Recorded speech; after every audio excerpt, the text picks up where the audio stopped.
Here to defend this man. What I'm here to do is defend the system that this nation was built upon.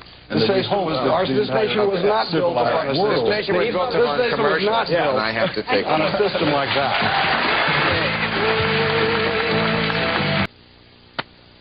Okay, welcome back. Congressman, as long as you're here, I want to talk about some of the things Congress has been doing. They are trying to pass, I know the House passed the stimulus package, which not everyone thinks really is going to stimulate a lot in the economy. Meanwhile, the president has said that we have $40 billion that we have to fight terrorism, half of which has gone to clean up New York, and not a penny more. Only $8 billion, which works out to about $28 a person in this country, for future terrorist activities. That's to cover the airlines, the bridges, the nuclear power plants.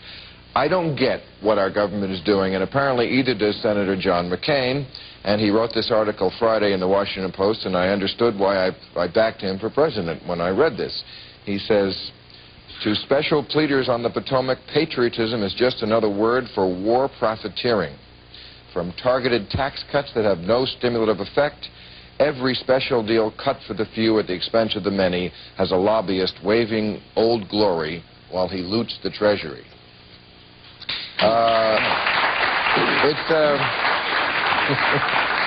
It's a tepid amount of applause because it's news to almost everyone. People are like, hey, you know what? Our country's at war. I don't have to follow the news anymore. Whatever you want to do, boys. Well, apparently they're looting the treasury. That's his analysis of it, and Senator McCain... Well, he's a conservative Republican. Senator McCain is attempting to get publicity for himself, and it's as simple as that. Oh, come. There are many people. There are many people in Washington who are patriotic just as much as Senator McCain, and many of us are taking our job very seriously. In terms of this package that you're talking about, if our country slips into a recession, which it might, it'll end up screwing over all of the economic calculations and all of the surpluses and all the amounts that we have available to fight the war and to give tax relief and to provide for the services our people need. I don't understand why being dead is better than being in a recession. I don't understand. A country that before the war was so obsessed with safety that mold and sharks and Gary Condit's penis had to be guarded against. And now, when there's a real threat, I don't know why we're scrimping on this so we could give big checks to big companies. Look, the President of the United States and both houses of Congress are going to spend whatever is necessary for our national security. That's not what he said. By giving the money to Enron and GE and what other multinational corporations? Well, how about the people of the United States of America? Which ones of the people of the United States are getting it? The figures I'm hearing here don't suggest that the people of the United States are getting the money. Well, I believe we need a tax incentive program, but I think we're selling the American people short. Because I've found going across the country that if American people are told the truth, the facts, and this administration is doing it better than any's ever done it, but we need to let the American people know they will support spending more money for security, paying $5 more for an airline ticket. I agree. We've got to get the message out there. That's what we have to do. It's not like the people are saying $8 billion for our safety and not a penny more. You give that money back to Enron, Mr. President, I won't hear about it. I mean, of course the people would pay anything. It's our life on the line here. We could talk about the details of the tax package, which, by the way, as many Democrats as Republicans are involved in the behind-the-doors decisions that go into what are going on. Exception of what's going on. You've got a bunch of people rolling over. But look, I have some disagreements with what went in the tax package and what was left out. I had certain things that I would like to put in.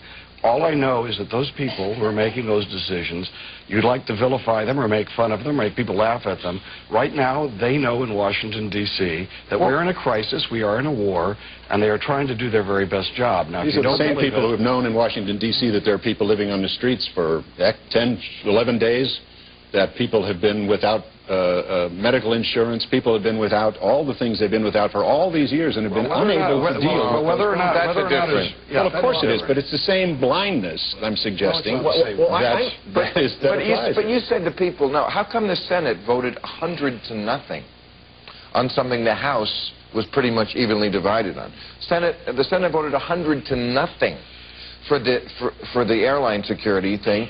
And look, there's an honest disagreement, and perhaps maybe you don't think it's an honest disagreement as to whether or not spending the $3 or $4 billion extra a year to make these people who inspect us at the airlines public employees, meaning government employees, is the best way to spend $30 billion over a 10-year period.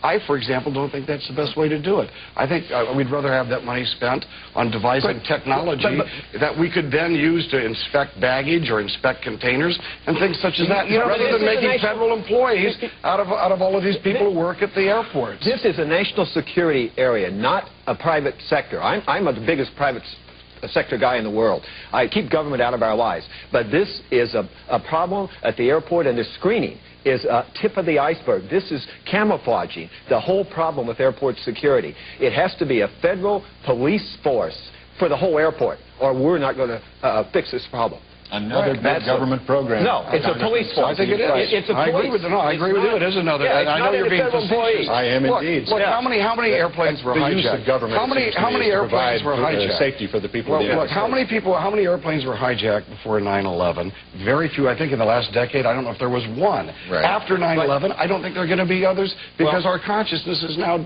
changed. We don't need to spend No, I'm not worried about $40 billion. You're right. But hold on, we don't need to spend the extra $40 billion aimed at airports. There are other parts of our national security that could use that money. But they were testing us for years. And that's an honest disagreement. The problem is, the audit that I did at LAX was leaked to the press. I am convinced that if those things had been fixed at LAX, and they weren't, and the other airports, September the 11th, very possibly could have been avoided. And it was all about money. It was all about dollars. That's all it was about. And the terrorists will wait 10 years to hit us again. I mean, they'll wait 15. We have to have prevention. We have to get serious about this area of protecting our airports and protecting our people in the country. That's a whole different issue than saying that people should be public employees. We should hire these people for the federal government, and that's automatically going to make it better. No, police. They have to be a police force. Fellas, I got to take a break. We'll be back. Okay. Tell me what you were just saying. It was interesting. Well, I was just saying that for 3 or 4 years, I have been repeatedly asking for the documentation on what the policy was of the Clinton administration toward the Taliban. I am a senior member of the International Relations Committee. I have a right to oversee the policies of our government in foreign affairs and to see the documentation of our State Department.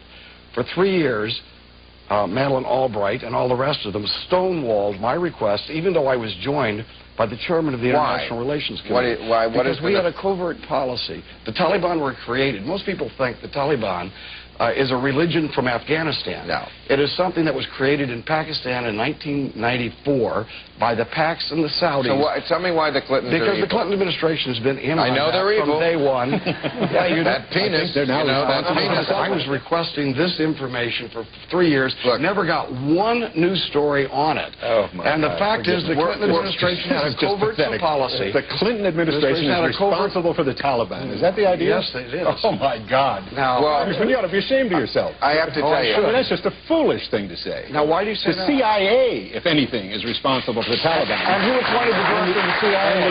And the CIA has been involved. The CIA has been involved in Afghanistan since Bill Clinton was lost in Arkansas. You're both wrong. The Muslim world is where we have to look for the responsibility of the Taliban. As I said, the actions of Al-Qaeda are where we have to look. Not but the rest of the Muslim world has not stood up to the bullies in their own camp. That's right. So it's not the CIA, it's not the Clintons, it's them. Nor have people in the United States stood up to the bullies in the United States. They're hardly comparable to Al-Qaeda. Yes, it is.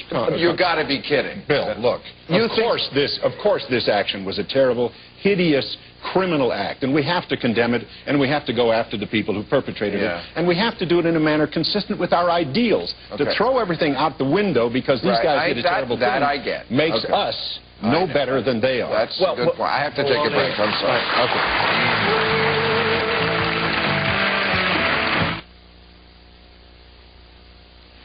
All right, we're going to go into the parking lot and duke this out with our fists, and then after that there'll be cockfights for everyone. Thank you very much.